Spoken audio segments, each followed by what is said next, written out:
feature presentation. This is Ed McMahon. And now, here's Andrew.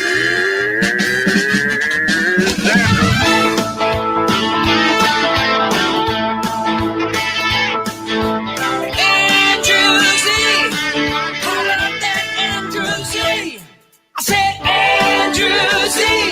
In the morning, it's time to wake up. Andrew Z. In the morning, yeah. Come on. Come on. What is up, everybody? Good morning, good morning, good morning. It is Thursday, January 21st, 2021. In the year of our Lord. I'm Andrew Z. Demetrius Nicodemus. He says, outside Gina. Chris Tiefel. And Ashley P. Good morning, everybody. And we'll introduce the bottom center square in just 2 seconds. We got our producer, Georgia, as well. On the controls, we're all ready to go. Andrew Z. In the morning. Woo! What's up, everybody? Good morning. I want to get right to our guest. So everyone knows there was a little inauguration yesterday. Probably one of the worst days ever for Trumpers, for MAGAs, for white supremacists, for Proud Boys, for QAnon supporters. They're still there at the inauguration, waiting for it to happen. When do all the arrests start? They're still standing there right now. But we'll talk about that later. Right now, a guy that was actually at the inauguration, he's my friend Dr. Bobby Mukkamala. He's from the Flint area. I made Bobby a star, really, back in the day. I used to put him on the radio all the time, and now he's a big, huge star. He's one of the nicest guys you'd ever want to meet. He's got a huge, you guys know Jay Leno's into cars. Bobby's got a huge car collection like Jay Leno's type. Bobby, how many cars do you have? I see it on Facebook. I have about 75 cars that my wife knows about, and then maybe five that I haven't broken into yet that are on the on-deck circle. Wow, what is your best car? What is your the number one? Well, so there's one. So people ask me that, and I say if I was going to sell all of them and keep one, I'd probably keep my '59 Corvette. But there's one that has sentimental value, and that's the one that my mom bought me when I saved her colon. Now that would be a story for a different show probably, but she was about to have her colon taken out. I figured out that she didn't need it taken out, so she got to keep her colon, and she bought me a Ferrari. Oh, that's nice. Is it poop brown? No, it's black. Okay, so we want to talk about how you ended up at the inauguration. There's only like 1,000 people there, so out of 350 million in this country. Now I know you're a big community guy. You're a big Democrat, so I'm sure you gave $1 or $2 over the course of your lifetime. But when did you find out? How did you get the call? I know your local congressman invited you, right? Is that how it happened? That's correct. Yep. So Congressman Dan Kildee. As you mentioned, the security was very tight around this just because of what happened in D.C. a couple weeks ago and COVID-related stuff. So each elected official got one guest.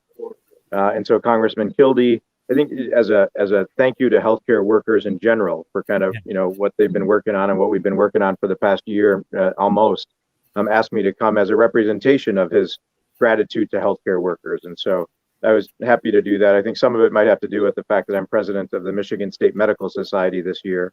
And so as a symbol to healthcare workers, he picked me to go with him. So I was honored to do that. There's Bobby right in front of the Capitol.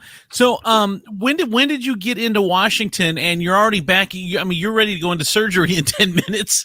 What was the day like? So Tuesday night, Tuesday morning, I operated here in Flint, and then got on a flight and went to D.C. and went straight from Reagan Airport to the Pentagon to get COVID tested because nobody was getting in without a negative COVID test within hours of the event beginning. Uh-huh. So over at the Pentagon, they had a little lab set up in the parking lot, got in there, got my nose swab, got a text message a few hours later that I was negative, and then I was cleared to enter the Capitol grounds. And so that was the next morning. I met Congressman Kildee. He took me through there sort of into the parking garage. There's National Guard troops everywhere. It looked like a quasi sort of military state. Went through security, and that was verification of identity and COVID testing status. And then we got the band, and then we entered. Of course, that was 8:30 in the morning. So we had a few hours to kill. And of course, I met all sorts of people he introduced me to, the people that you see getting interviewed on all the political shows every day. So that was neat. It was neat to be there.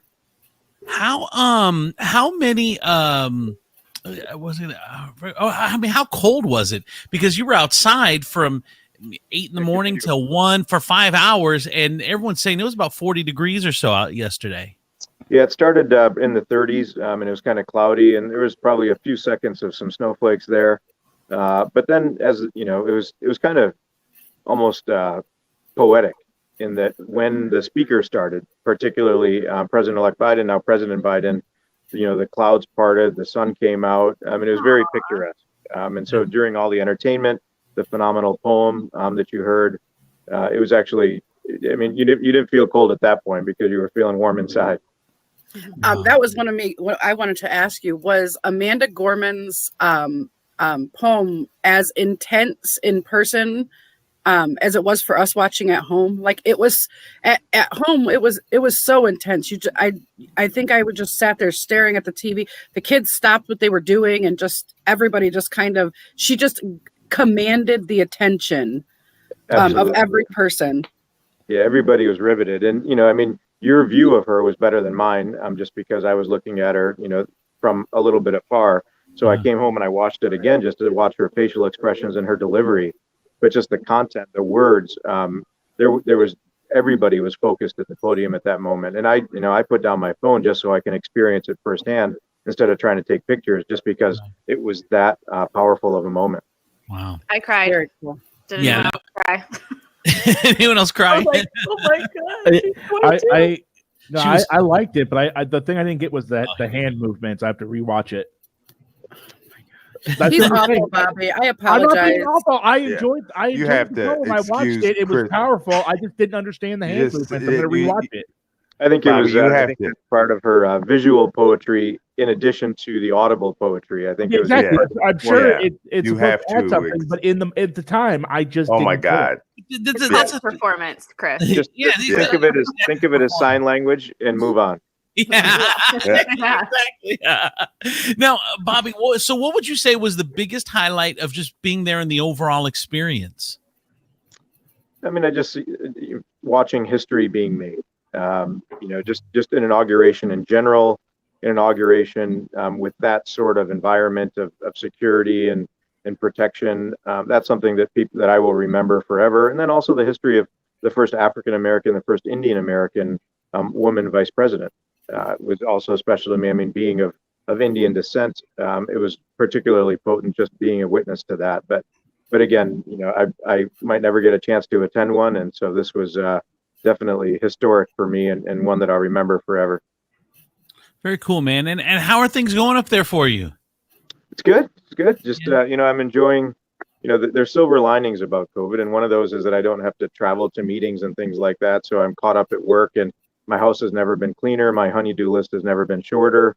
It's and I've been vaccinated, and so I feel like I can be out there doing other things and helping other people. So we've been COVID tested about 2,000 people, vaccinated about 500 people last weekend at a get together here at one of the local schools. So just trying to be useful. Do you have any black market vaccines? Because I want my vaccine really bad, and I'm not going to qualify for a while, and I really, really want to get vaccinated. I know. I guess I'm happy to say that those don't exist from anything I've seen, and that because otherwise that you can imagine the trouble that would create. Right. But I would say that as soon as vaccines are shipping, they're getting allocated, and we're testing about 500 people a day, and hopefully more and more shipments will continue to come. I think what we're seeing now is the worst of it as far as restriction of access to it, and within a couple of weeks, I think the numbers will really open up, particularly because some of the decisions that the Biden administration has made about releasing sort of stores of vaccine. Demetrius, go ahead. Yeah. So do you feel confident that now, since this new administration is in office, that we're going to see a ramp up in the vaccination process and even a more streamlined kind of system, since we haven't seen one since the outgoing administration was in office? Yeah, I mean, I think the production is as fast as it can go. I don't think that we're going to increase production of vaccine in these factories. I think it's more decisions about what to do with vaccines that are sitting there. Initially, the decision was everybody's second dose was going to be on a shelf, so we made sure that we had their second dose for them. Now it's more like, okay, well, let's get those second doses and make them other people's first doses, knowing that or hoping that there will be supply coming in behind them to restock those shelves. So it's a strategic decision. Yeah, and will more people get it faster this way? Yes. Is there a potential risk that if something happens to production, second doses will be delayed? That's possible, but I think it's unlikely. If second doses are delayed, does that affect the first dose? Like I get the first dose and then the second dose is delayed. Does that have to start the cycle again, or can I get the second dose at any time? Yeah, you can get the second dose. Yeah, you can get the second dose anytime. It's going to boost your immunity, but there's just going to be that little gap where the immunity sort of drops and then it's boosted again. But if you look at people that instead of at 25 days got their second dose at 35 days or 40 days, if you look at them 6 months later, I think their immunity is going to be the same as the people that got it on time. It's just that little bit of a lull in between where we still have to be careful. Of course, we're being careful anyway. Go ahead, D. Oh, damn it. Now, okay. All right. No, now I remember what, I was reading a couple of articles yesterday about them discovering a new variant on COVID that was more contagious and is there any truth that it's less effective, less effective with the vaccine? Yeah, so it's definitely more contagious, and that we know for sure. And there's several strains. I mean, there have been several mutations of this virus. The one that's already here in the United States is more contagious. It's not more deadly, thank goodness. But of course, the more people that get it, the more people can die. And it does affect that mutation affects what's called a spike protein, which is the target of the vaccination antibodies. But it hasn't mutated in a way that makes the vaccination ineffective from what they've researched so far. Now, if that happens, then it's back to the drawing board to sort of redo the vaccine and then redeploy that. And that would be a big problem, obviously. But from what we're seeing now, what's already arrived here is still susceptible to the vaccine. Okay. Can you tell me how big of a syringe are you using to put chips in people? Yes. Well, the chips have to be pretty small. I mean, the vaccine, the amount of volume that we're injecting, even though the needle is about this long, it's very thin. The entire contents is 1 cc. But the vaccine dose is actually about a third of that, so like 0.3 cc. Wow. Now, could you put a microchip in it? Sure, but it's again, there's all sorts of conspiracy theories that have always been, and there will always be. But if people want to know where I am when I'm alive, that's fine. But as long as I'm not 6 feet under, then that's better. Right, I know, man. All right, well, good to see you. Hey, real quick, look what I wore, Bobby. I wore my Hurley shirt. The Children's Miracle Network. That's where I'm operating this morning. Is it Hurley Hospital? Yep. That's the big big children's hospital up there. We started the radiothon up there years and years ago, and it's still around to this day. So hey, it still fits, Bobby. It still fits. Well, I can't button it, but it's but when I wore it over the top of my shirt. Andrew, you're gonna have, when you come back and visit, you can get back in your old hot tub. It's still sitting in my house. So is it? Does it still work? I've always been a hot tubber, and when I moved at a Flint, I couldn't take my hot tub, so Bobby came and took it and put it in his house. Yep. And how many hours of sanitizing before you actually used it? I haven't used it yet. It's been many years. I'm still running the chlorine through it. Good idea. I was worried about COVID, but this is a whole different thing. Yeah. All right, Bobby, good seeing you, man. We'll have to stay in touch. I have to get up there. Maybe I'll take everyone up there. We'll go look at his cars and stuff, and have once all this craziness is over. And all right, love you, brother. Tell your family I said hello, okay? Thanks, Bobby. Thanks, everybody. We'll see you. Have a good day. All right, see you, Bobby. Bye-bye. There it is, Dr. Bobby Mukkamala. I have to say, if there actually is a chip in the vaccine, I feel bad for whoever is assigned to track me. They're just looking at the computers like, oh, he went to work again. Oh, does anyone think it's cool that his last name said Kamala? I was all I could do to not say anything about it. I did. I almost made reference. I didn't even think of that. That is so cool. It is cool. He is such he's one of those, like, one of the best guys. He's living his best life, He's just one of the best guys in the world, like just the nicest guy and helps everyone. He's a big part of the community, and he's everything that that I wish I could be. Dude, I'm just saying you really need to look deeper into his mom. I mean, if she can only come up off of a Ferrari after he saved her colon, if that's the price that she puts on her colon, then we need to talk to her. I mean, honestly. Well, by the way, Donny, I'm telling you, we'll do a road trip up to Flint. I got my white van. We can all jump in and make it a There's no seats. We're not going to sit in the back like it's a cargo plane. No, we can put some pallets of water back there and make it look like we give a shit. I have all the seats. Oh, this is a Flint water joke, you bastard. What, too soon? Too soon. It's always going to be too soon until they figure that shit out. I love the way how Facebook, when you comment, and if you're an admin on a page, sometimes when you comment, it comes up as a page, and sometimes it comes up as you. And it just so happens that Donny, it came up as him that time, and he still signed it Donny P. So he looks so boomerish in it. It just made me laugh. So what's going on? Does anyone else? Anything else about the inauguration? Or are we cool with that? So my favorite part of the inauguration, well, two favorite parts, was firstly Eugene Goodman, and he is the Black Capitol police officer that confronted a mob of Trump terrorists, and then led them on a chase through the Capitol away from the Senate chambers so the senators could get out, because they were trying to get the senators out to safety. So he led these guys on a chase up, which he's a pretty big dude, and he was going up a lot of stairs really fast. So that was impressive. Backwards for a lot of it. Dude, hey, you'd be surprised how fast you can walk backwards upstairs when racists are chasing you. When you're a black dude. Right, yeah. Black dude. And he was only armed with a baton that he had picked up along the way. Like he grabbed this stick or whatever. Anyway, he was promoted to deputy sergeant at arms, and he was Kamala's escort, which I thought was super cool. Like he escorted her out, like really highlighted his heroism. Like that was really cool. And the other part that was my absolute favorite part was when they were introducing, Biden as president and Kamala as Madam Vice President. And they said, and second gentleman, Doug, and her smile when they said second gentleman was the most amazing part of the entire inauguration. Because she was like this, I got you, bitch. Second. It's in your name. Second gentleman. I'm sure that's not what her thought was. That's exactly why she was smiling. She was like, I'm the type. Guess what? See, I think for women, we understood the smile a little bit more because it was and as a married man, I totally understood that smile. so this, the jar on my nightstand. Know your role. Yeah, that was not what she was thinking at all.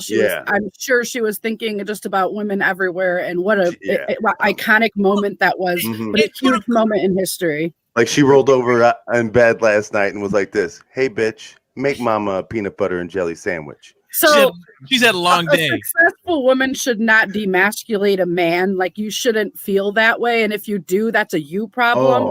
Like that is like so cavemanish. It's kind of bad. You shouldn't. Your wife being successful should not make you feel unsuccessful. Can we talk about Michelle Obama and how after the inauguration she had to go back and film the last 3 episodes of Charlie's Angels in that outfit? She looked amazing. Oh my God, she was so amazing. The belt that was like a superhero belt. I'm like, whoa. Oh, yeah. I was waiting for shit to explode so she could rip that shit off and like swing and start saving people. I know. That's the same thing. I love that the day was all about to me it was all about girl power. Like there was so much girl power. Ashley, did you feel that way? Yeah, I totally agree. All the women were wearing solid colors. Like Kamala was all purple. I think it's such bullshit though. I just have to call you guys out. Like, why are we talking about what the women were wearing? It makes me so angry. Well, they wanted us to talk about it. They definitely did. They looked amazing. Like they walked out there looking. Out there looking like they wanted to make a statement, and that's so. And I'm not looking at what they wore, but like, oh my gosh, look at that fashion. It was more of a projection of who they were, and the message they were trying to send. So like what I was gonna say was, you know, they were all wearing individual solid colors, even the poet laureate, I forget her name off the top of my head. And I saw a reference where somebody was like, if TV has taught me anything, when you wear one solid color, it means you're a Power Ranger. There, because that was what they were doing. They were projecting like this image of like badassery. What the color purple meant was it's the combination of between red and blue, and so they wanted to show that there was unity. That wasn't it. It was a yes, it was. I mean, that's they literally said why they wore purple. It was to the first Democratic. Oh my gosh! Now I'm going to forget her name. The first black woman that ran for president. She was a congressman, and I can't remember. Yes, and Sonia. I think I can't. Oh my gosh, I cannot remember her name. Georgia, will you look that up? Because I can't remember her name. Actually, but it was a nod to her, and that's why they wore. And then the pearls were a nod to another person. So like there was very specific things behind the reasons that they wore the things that they wore. But the purple wasn't a power move or a power color. It was a nod to people before them, the people that paved the way for Kamala to be there. Are you talking Shirley about? Chisholm. Yeah. Who's it? Yes. Shirley Chisholm. Yes. Yes, Shirley Chisholm. So so yeah, that's what it was. It was, and like I said, it wasn't none of this was it really was a beautiful moment for women. And I know there's lots of jokes or whatever, but there was it really was a breath of fresh air for all of us. I think women around the country were like, yes, like this is it. This is our time. Finally, we have a seat at the table. We feel like we have a seat at the table. And I would imagine that is a lot like Black people felt when Barack Obama was elected.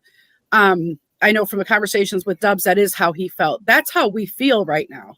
So I am not, I know that we're joking in some aspects, but we cannot take that away right now, because that's not, we deserve this moment. Women are allowed to have this girl power moment, and we are taking it. And that's that. That's how it is going to be. And that's what Ash, guys, we would never talk about their outfits. And for women, it's almost like, oh, she's got this on, and it's almost taking away from. But I think in this case, it really wasn't. There was a reason for it. There were statements being made in it, so it wasn't as I don't know, frivolous, or it wasn't as demeaning as it usually could be, like at an award ceremony where you're all focused on the women's outfits and not what the accomplishments of the women are. And like I love fashion as much as the next gal, but it just feels like it, and if it was in a positive way, I could understand, but it just feels like there's more people, or maybe I'm just noticing it more. Just ripping them apart, and it's just like, what are you? No, I feel you, Ashley, and it's I think it's been a way in the past, a way for men to put women in their place. Yeah. It really, in a backhanded, not backhanded, in an offhanded, in an indirect way, by making fun of their outfits. I mean, that's for sure. Let's take a second and recognize Deb Haaland. She's the first Native American woman to be nominated to the presidential cabinet. It's awesome. I love her outfit too. Mm-hmm. I love it. I really did feel a change yesterday, even though Biden is an 80-year-old white dude. Which is odd, because that's where the change comes from, an 80-year-old white dude. But I really do feel that look, if you're a Republican and you're still hating, then you've got an issue, because he really did everything he could to try to show that. Now, obviously, you're going to have to show it in actions down the line. He did everything he could to welcome the other party. Period. And if you're a Democrat that complaining about, you got to remember that there was Ted Cruz, and I looked at his Twitter, and he's like, "God bless America, good luck." That's all he can do. So, so he's good still a piece of shit. Yeah, but here's the thing: just doing that could be a death sentence in the Republican Party. That is a move of courage, even though he's shown no courage over this whole thing. There's not going to be any unity if we don't give him any any attaboys. And same thing with Kevin McCarthy, who's the head of the speakers, who said, I welcome you guys. Good luck to you. I'm behind you. I'm proud of you. 19 Republican freshmen said, we're ready to work with you. These are huge. You don't understand how polarized the Republican base is and how these are huge moves for these guys. And let's at least give them the opportunity. If we're wanting to give a pass to us, then we need to give them an opportunity. If we want them to give us an opportunity, or the Democrats an opportunity for unity, then we have to offer. You know what? I'm fine. I absolutely agree with you, Andrew. But as many times, and you of all people, and I know this as well, words and actions have consequences. Right. It would have been nice had, and take you for example, all it took for you to say was, I'm sorry, and then we moved on. But that didn't happen because your actions had consequences. Right. So, right. And I'm not saying put his ass in the dirt. I'm not saying, but what he did more to undermine this country than it did to help. And just to give him a pass and say, because now that the winds have shifted, and now you're saying God bless America, and now because your party's out of power, and then I don't give you a pass for that. I don't give you an attaboy for that. That attaboy should have came when the election certification came down, and you said, no, I'm not going to stand up and feed this shit to people. That's when you should have gotten your attaboy. Right now, no. I know, but when does it all end and we just say, no, let's just move on, for the love of God? And Demetrius, you have a point, but again, it's like if we have, there's got to be a give and take. We have to accept their best that they have the best interest on our. I don't know, man. It's by the way. He doesn't have the best interest of the people. He is a self-preservationist. He let that man call his parents fucking assassins, said that they were part of the JFK conspiracy, and then called his wife ugly. And all the way up until they broke in, and even afterwards stood up and said, you know what? I really need to stand against these votes. Are you kidding me? That means you're more concerned about your job than you are about the people. Right. No, I can't disagree with anything you're saying. I'm just trying to look past all of his bullshit by just saying, hey, let's just at least see what's I'm down. We can, but they need to go too. I mean, it wasn't just Trump; it was the entire party, and they all need to go. I feel the same way. Okay. I'll take anything I can get right now, because a lot of people are like, well, I want justice. I want this. I want that from Trump. Justice doesn't always look like what we want it to look like. And we don't always get what we want. So we're going to have to move forward. Okay. Here's how I feel about Trump. I don't care anymore. What happens to him now? I don't wish him ill. I don't wish bad on him. If he gets arrested and is held accountable for the things he's done, cool. If he doesn't, I don't care. I want to move forward. I don't want to look back anymore.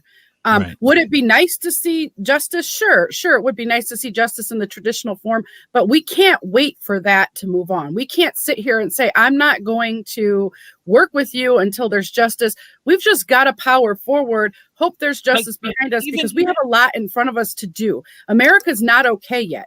Trump wasn't the problem. Trump was a symptom. There is still systemic racism. Oh, yeah.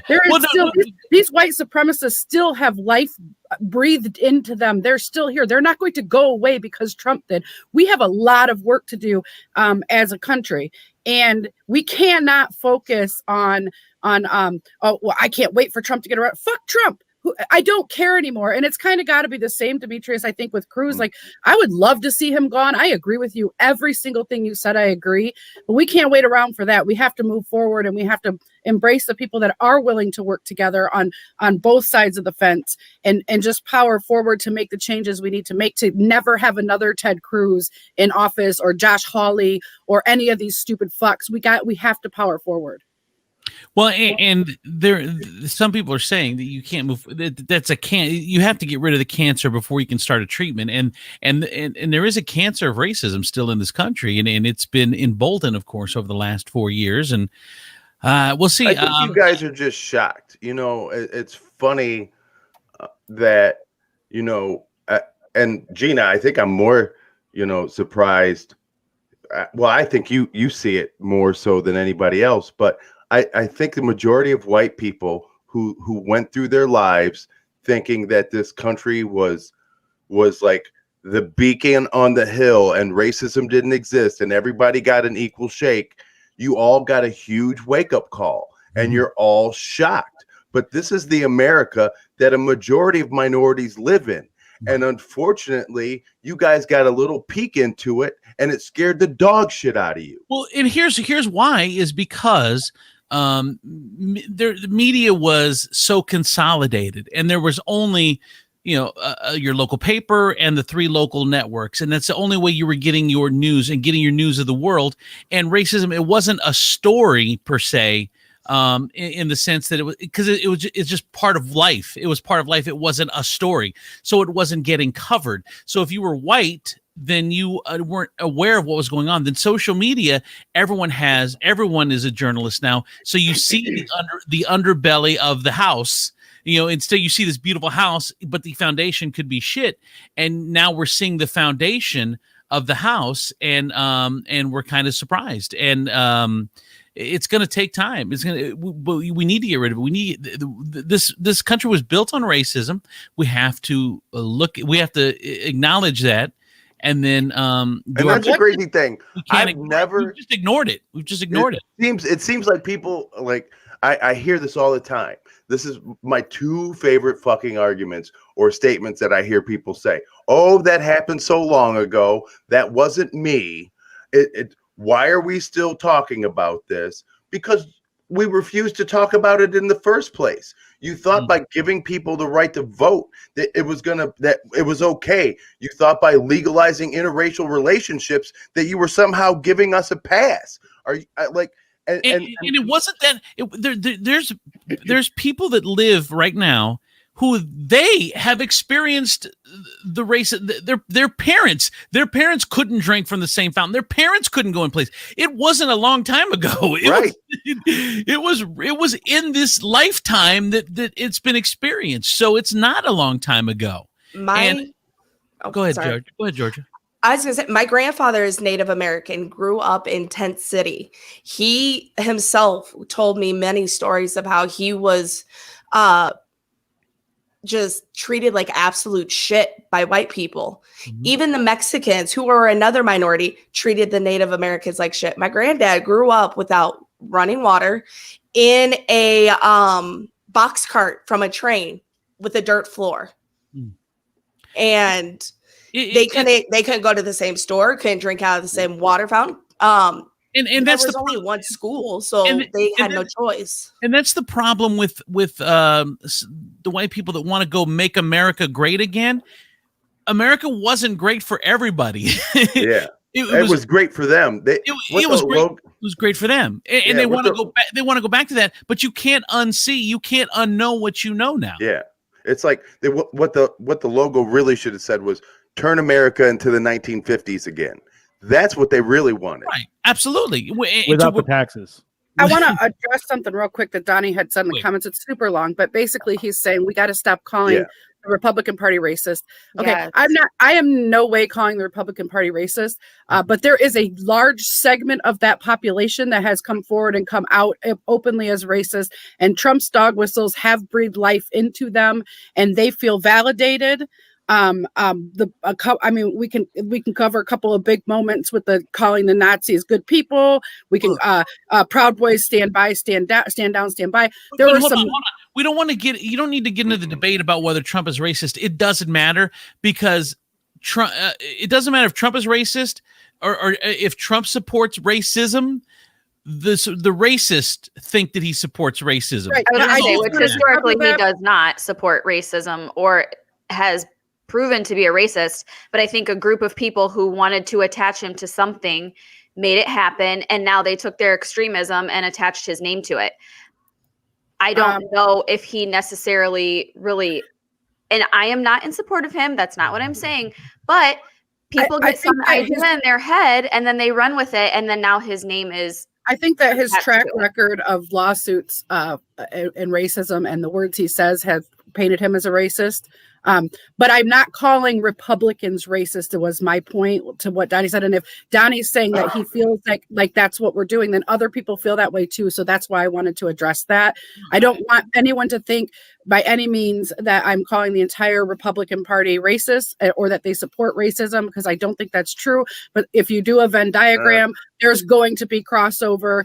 And also silence is complicity. So if you sit there and you don't say anything and you turn the other cheek or you ignore it, you are definitely a part of the problem. If you're standing there and somebody is being blatantly racist right in front of you and you do nothing but keep walking, you are a part of the problem, because that time is over. It is not time to sit back and just allow it to happen around us. We've been shutting up for too long and we haven't been talking about racism for way too long. That time's over. I will never shut up. I will never do it. Not about racism. Not even right now. But we do got to shut up now because we have a guest. Thank you. Okay. All right. We do have a special guest on the phone or on the show with us, and her name is Kori Clausen, and Kori had a tragic accident or tragic thing happened in her life. She has 4 kids, and her husband died, and from that she wrote a book called Paddle Out. And death, by the full name is Paddle Out, Death is Life-Changing, a memoir of Kori Clausen. And Kori is from the Toledo area. She was out in L.A. and is now back in Toledo and is on the show with us this morning. Good morning, Kori. How are you? Good. How are you? Good morning. I can't imagine losing, especially when you've got 4 kids, losing your husband. What happened? So was it unexpected? Was it what happened? Yes, it was totally unexpected. We were on a all 6 of us flew to South Carolina for a big family reunion. I hadn't seen that side of my family for about 6 years, and some of the cousins were meeting each other for the first time. And we were on Isle of Palms. We had a fabulous week. It was so much fun. And then the last day that we were there, we were going to take a bunch of family photos. And while we were taking the photos, that whole day I had noticed he was just acting a little off, like just kind of slow. And he seemed to just, I couldn't really tell exactly what, something just wasn't right. And we finished all the pictures and we were getting dinner, and afterwards we were getting ready to go back to LA the next day. And he was sitting in the living room with my brother and my sister, and he kind of called me in there to sit on his lap.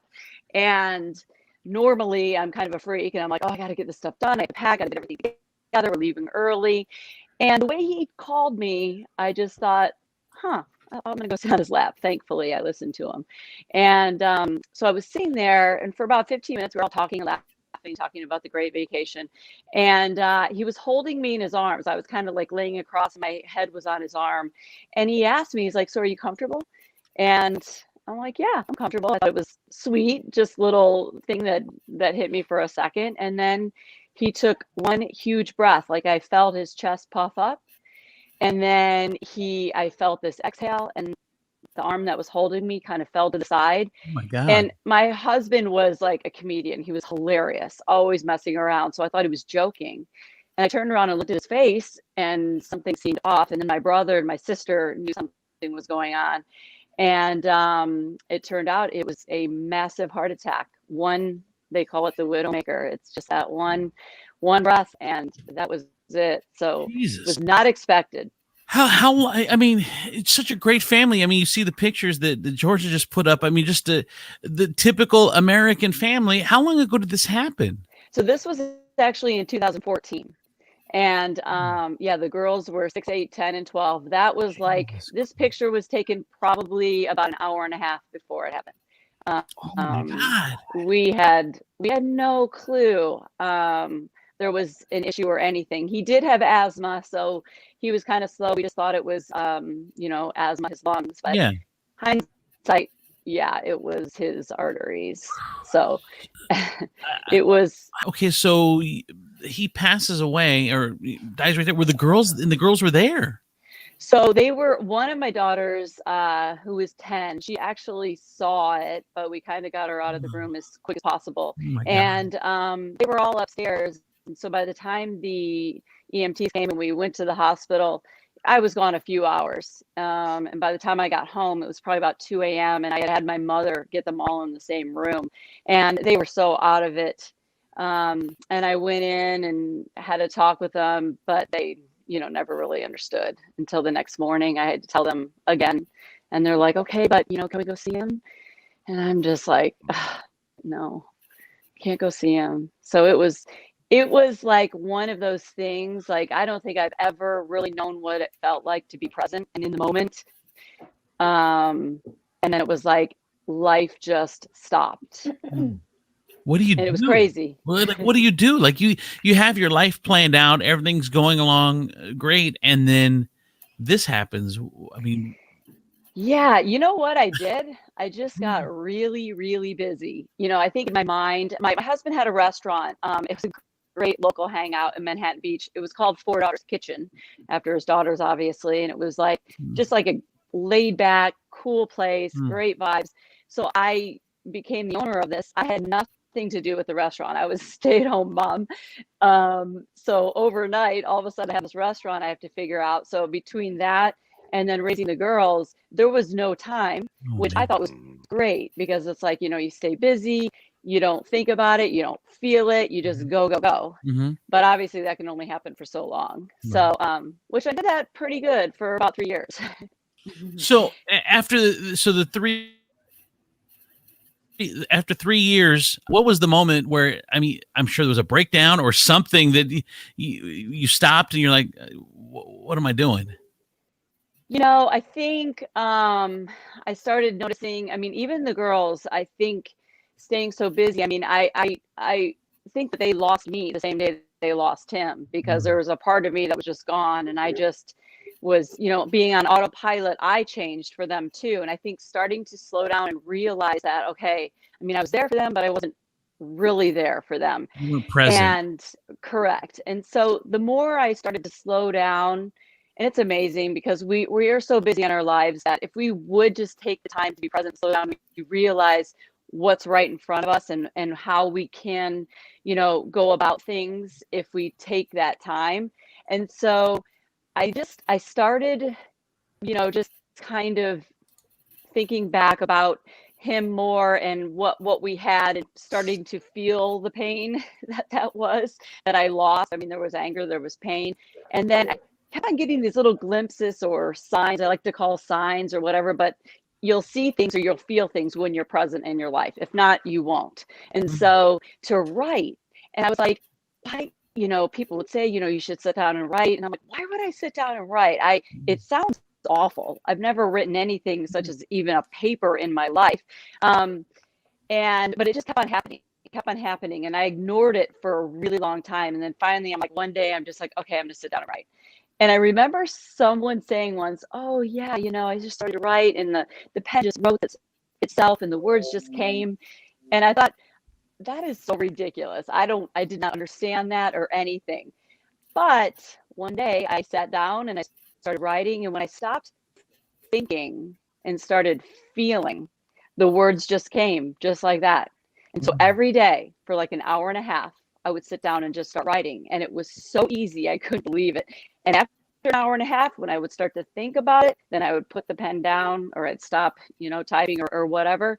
And I did that for about 6 to 8 months. And after I started realizing, I'm like, wow, this could be a book. And then things just kept happening. When you kind of just go with the flow and stop, get away, I would kind of got to stop the voices in my head that said I couldn't do something and just did it. It's amazing, what happened. So wow, Kori. 3 years later. Well, was it therapy for you too, writing this? Was it helping you deal with what was going on and finally confronting it?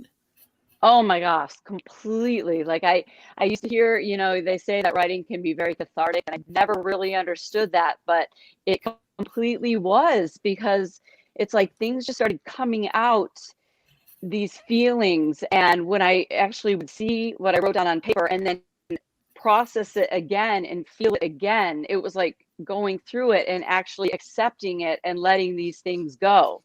I think most of my life, about in the book, I just, a lot of us, we just shove things down and we think they're just going to go away. And they don't, until you actually allow them to come up and process them, accept them, and move forward. Otherwise, they'll always be triggered. They'll always be triggered in some way or another.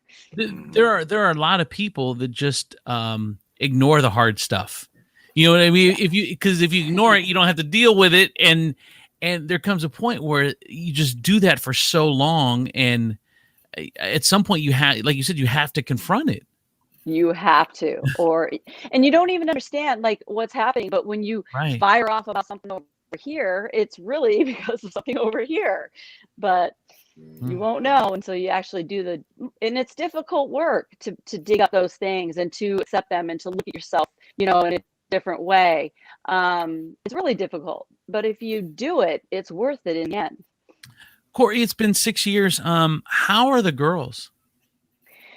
It's been a little bit of a roller coaster ride. I think my oldest, who was 12 at the time, she definitely went through a lot of personal things that probably took quite a few years until, like, I would say 2 years ago, things really came to a head for her. I've tried really hard to keep an open line of communication, and the 5 of us just really, really have bonded together through all of it. And there is nothing that we can't talk about. And even the uncomfortable things. I think writing this book, 2 of them have read it, 2 of them haven't. 2 of them, probably the younger one, the 12-year-old, I'm going to wait for a little while. But for the most part, we allow ourselves to talk about everything, the pain, the good times, the bad times, and not, just shoving that under a rug. And it's not an elephant in the room. It never has been. So I think that's helpful. And they're actually doing really, really well. I mean, I thought to move back here, we've been back for only 2 months now, and they're thriving here. Really? So it's amazing. Why did you leave California to come here? Because especially for an 18-year-old, that can be very tough, because they're set with their life and their friends and everything. Or were they ready for something different because of all that had happened? They can leave the bad back there. What's interesting, and it's kind of funny. The 18-year-old actually is in college. So she goes to the city college at Santa Barbara City College. So she's there. But the 2 girls were in high school, one in middle school. Yeah. And honestly, it was my 14-year-old that started making some wrong choices and going down like those wrong paths that I thought, I got to figure this out. So I sent her here to live with my mother as a threat. And I said, if you don't get your act together, I will move you there permanently. So I sent her here in August, and she then came back, and about 2 weeks later, she comes up to me and she's like, you know what, Mom, I'm done here in California. I want to move in with Mimi, my mother. And I was like, oh, wait a minute. That totally backfired. I didn't mean for that to happen. But ultimately, I supported her, and I came here to visit her a month later. They're going to school, they're playing sports. I mean, where I was in California, none of this was happening. And she was thriving, like her grades, everything. And I flew back to California, and I'm like, oh boy, I'm going to have the talk with the girls. I'm like, honestly, what was a threat turned out to be the best thing possible, because I knew something needed to happen. We were still in that same house that he was in, which I thought was, helping them, but I didn't realize it was causing us not really to move forward completely. And so I had to talk with the other girls. At first you're thinking you probably want some normalcy, and you're like living in the same house and everything else being the same. There's some normalcy. And then you realize it's not allowing us to move forward. That's exactly right. And I did that. And I'm like, now I think I should have done this years ago, because it was like stunting us a little bit. Everything was the same. And not to say anything bad, but in the beginning, I thought that was the only thing I had left of him. I can't leave this house because this is the only part of him that I have left. And, you know, I think you have to go through that and transition through that on, you know, it takes time. But hindsight, I think it kind of stunted all of us. I should have done it a lot earlier. And so the move here, I thought, you know, my junior in high school, I'm like, oh my goodness, she's going to hate me and everything. And it's the complete opposite. They're all doing great. Thank God. So, That's awesome. Kori, have you always been this open and honest, or has this been hard for you, or has this been natural for you? it has not been natural. I I spent most of my life very quiet and very you know, just kind of holding things in and listening to the voice, listening to what went on inside of my head and living through that more than anything. And that's why I feel like my husband was the complete opposite. And I truly feel like I have learned so much since his passing. And I've kind of like, it's like he's in me now. Like this was his personality more than it was me. I kind of hid behind him. And, you know, learning all of this and losing him, it's kind of like now I understand the way he lived, and he made me come out of my shell even more so after he passed. So it's, I mean, I'm still thanking him to this day. I'm a different person. I think he saw it in me, but I never saw it in me. Kori. So like your words are just like you're so, Isn't she amazing? So powerful, dude. I'm sitting here crying. Her book is I book feel is amazing too. I feel your story, and I feel like I could be living it, and it could happen, and here as well. Let me ask you this question: Are you okay, or are you hiding? Are you putting on a good face? What's going on? What? Really? I really, really am. I mean, there's not a day that goes by or a moment that I don't miss him, that I'm not thankful for the 18 years I had with him, or for my 4 daughters or anything. I mean, there's always that pain that's there, that thing that's missing, but it's like a different sort of pain. And it's like, okay, I've accepted it. We've moved on. He's never gone. I feel more so now, you know, I than, you know, ever, like in the beginning when I was kind of just not feeling anything. But I really, really am okay. I mean, it's a bummer. There's days I'm like, seriously, this was the plan? I mean, what is this? But, you know, like I said, he was hilarious, and I learned from him a lot of things about life. And it's like, to me, it's like one big comedy act. It's like, you never know what's going to get thrown at you. And if you just learn to accept and be present and kind of roll with things instead of fighting and forcing, maybe becoming, you know, instead of the driver, but a little bit backseat, you know, in the life, you just, things are less difficult. And, you know, it takes away that energy around it. And it's like, okay, this is what I got. You know, I'm either going to do this or I'm going to choose to do this. And I choose to do this because I'm here right now. So, and it's crazy that, that you could have gone, you could have just shut down. You could have just said it's over and done whatever. But you did what you had to do, and you stepped out, and it's just it's amazing. You're amazing. I love your story, and it's just powerful. I think Ashley saw a lot of herself in you through your book. For sure. Yeah, I did. I love that. Like, the first like 2 pages, I was like, oh my God, this is me. I could, this could be me. And then like, I mean, it's so emotional just in and of itself, but like, we have 4 daughters, and then, you know, my husband is a lot like you describe your husband to be, you know. Right. And I was way more like you, like more reserved, and you know, Donny's brought out those good sides of me, like funny and all that stuff. But I was just like, the pain, like the way that you just described the pain was so relatable. Like, even if you've never been through it, you could just read it and feel being there. So I loved it. Yeah. I cried. I mean, I cry all the time. I cried reading it. Oh my God. I'm surprised, Kori, to hear that you had never wrote anything, because your says something entirely different. Your book seems like I really want our I'm gonna put the link in our in the feed, because I really want everybody to enjoy it. But I had immediately, as soon as Donny told me about you, I had immediately got the book. I'm sure Ashley, you did too, right? Well, he brought it home from. Oh, okay. And Yeah, and she's right. Like it was you cannot stop reading. You just can't stop. You feel everything that you wrote, and it was really amazing. You're an incredible author. I don't know if you could. See, that's so funny. Would, That's so funny. And yeah, go ahead. No, you go ahead. Go ahead, Kori. Oh, no. So I was just going to say, first of all, when I met Donny and I saw the pictures of the daughters, I'm like, oh my goodness. That's one of those things. It's like, okay, this was brought to my attention for a reason. So I just happened to talk to Donny, and then, all this happened. But I think, like, even writing the book, my biggest thing, I mean, like when that first was released on Amazon, I like had so many sick feelings in my stomach, like, oh my God, did I really say those things? Am I really, putting all this out there?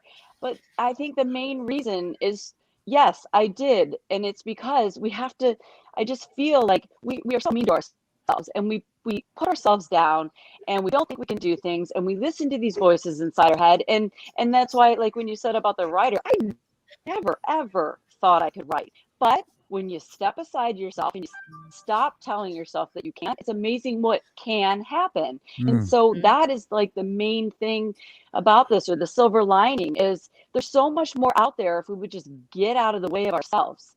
So I think that's cool. So thank you for that compliment. Stop. Do you have plans to write a second yourself book? You can't. Kori Clausen, yeah. Is there a follow-up book in you? I've had certain comments, people bring it up, and one day I was laughing. I'm like, yeah, that could be possible. And I was thinking, what would I call it? And I'm like, because of things that happened after I wrote the book, I'm like, I think I'd say something like, I thought we were good, Well, when you have kids that are growing up, you never know, like, from one day to the next, you think things are amazing, and then all of a sudden you hate these little bastards, and it's like, I know. How does this happen? Or they hate you. Or they hate you. Yeah, exactly right. And teenage years, I mean, I couldn't wait to see how he was going to be. Like, it was like my job from, a certain age to a certain age. And then I couldn't wait. All right, once they're teenagers, he has taken over, and, that was going to be the deal. And I was like, man, you're all the way through. Yeah. You should have taken the beginning of their lives off. Right? Exactly. Oh, Kori, I got angry at him a lot about that. I know. That's part of it. Paddle Out. The book is called Paddle Out. Death is Life Changing. And Kori Clausen, thank you so much for sharing your story with us. And thank you, Kori, on all you're doing, and good luck to you. Thank you, Kori. It's an honor. Thank you. So thank you so much. Bye-bye. Here it is, Kori Clausen. Oh my God, dude! What? Isn't she fantastic? What a woman! I just watch the little YouTube clip that is up in that Gina sent us. You will cry. Put that. Can you put that in the comments too, Gina, so people can go see it? I think Georgia probably has better access to it right now. I can do it.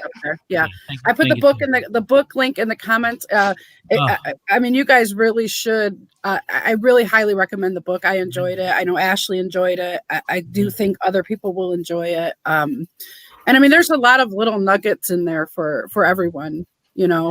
Just with the strength that she just amazing. I mean, can you imagine you're losing your half of you, and that's your whole your significant other and your kids are your whole life. And you know what she did was she started. We didn't even talk about the fact that she started a volleyball tournament, and the funds from that went to fund free heart screenings, because if her husband would have had a heart screen at some point, this may not have happened. So she turned that. Yeah, we didn't even get to a lot of. I mean, her story is really. You'll have to read the book to get all of it, I think. But her story is really amazing. And she took this negative in her life and turned it into this awesome thing. So it was pretty cool. Before we wrap up for the day, what a show. Ebenezer Bushrod has the news for us. Ebenezer, what do you got for us today? Well, the Powerball jackpot last night was up to $730 million, and I think you all will join me in congratulating the Maryland resident that won that. So congratulations, you son of a bitch.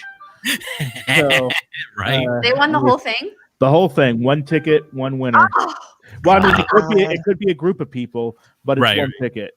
One ticket.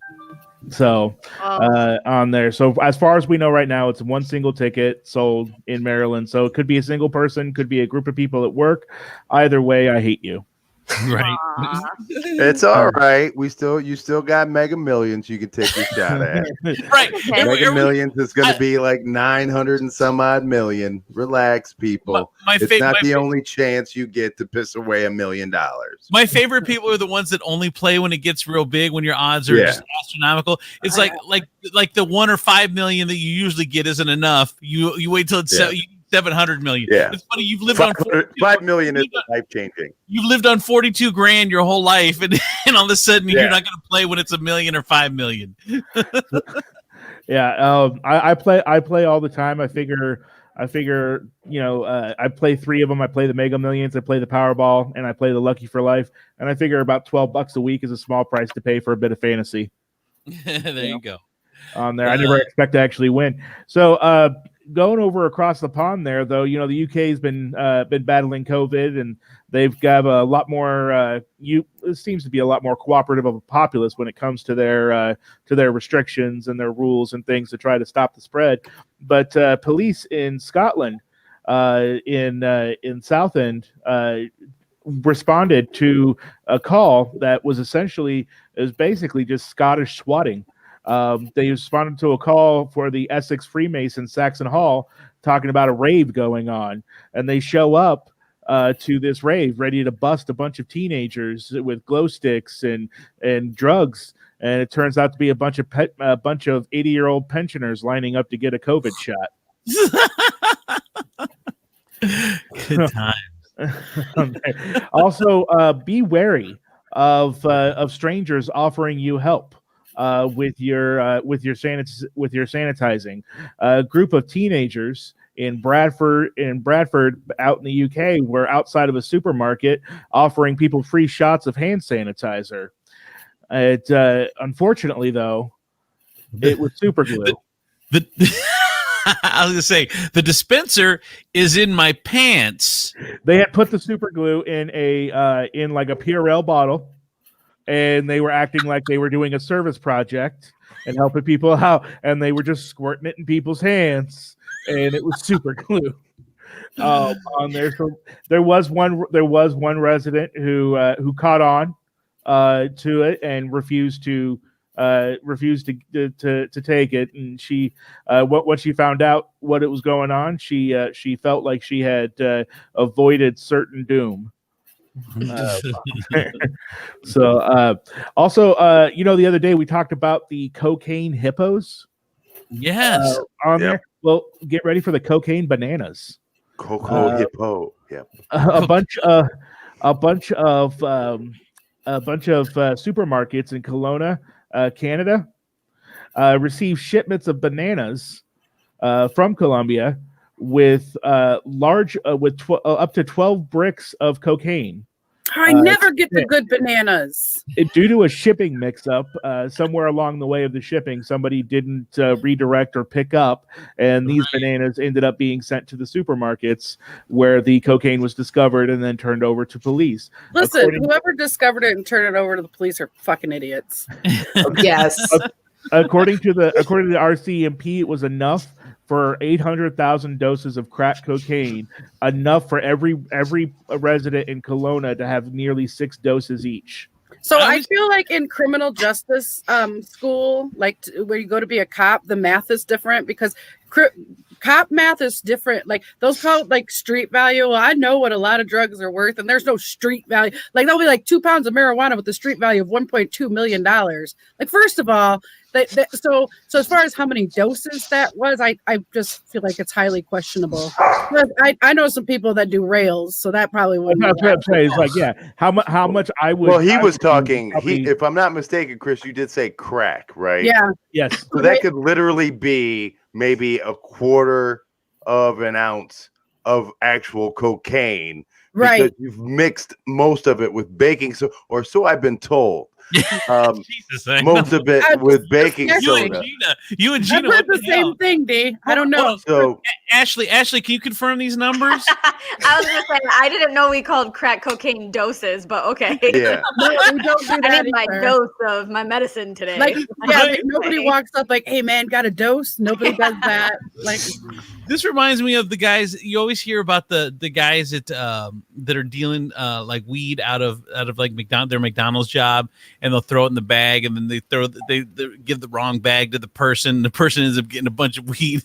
I read those stories all the time. It seems like.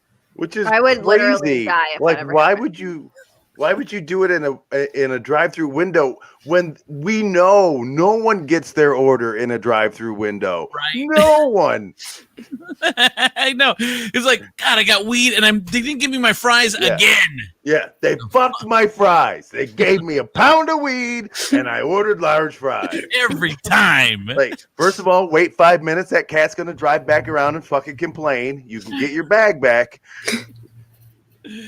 All and right. you better give them extra fries because, wait. We don't play when it comes to our McDonald's fries, all right?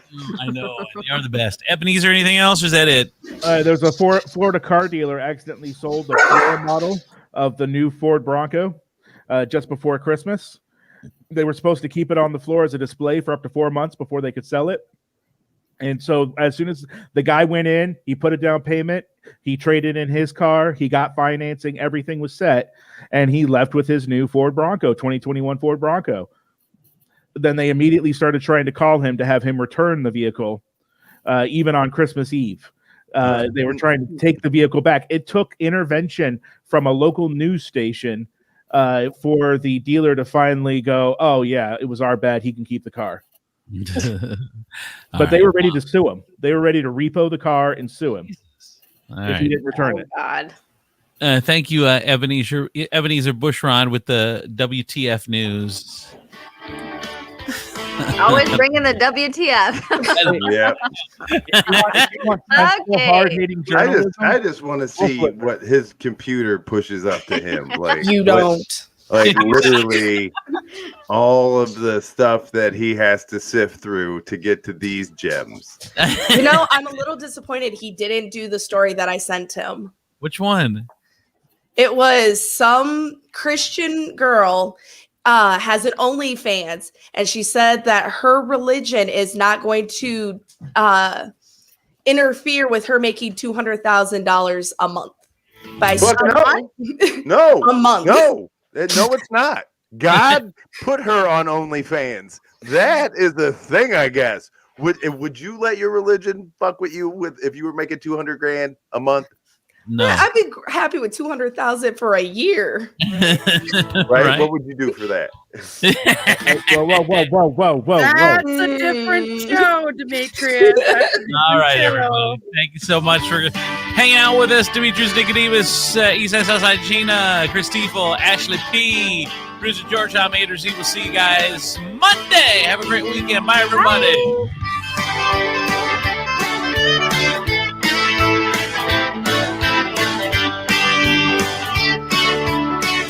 Come on!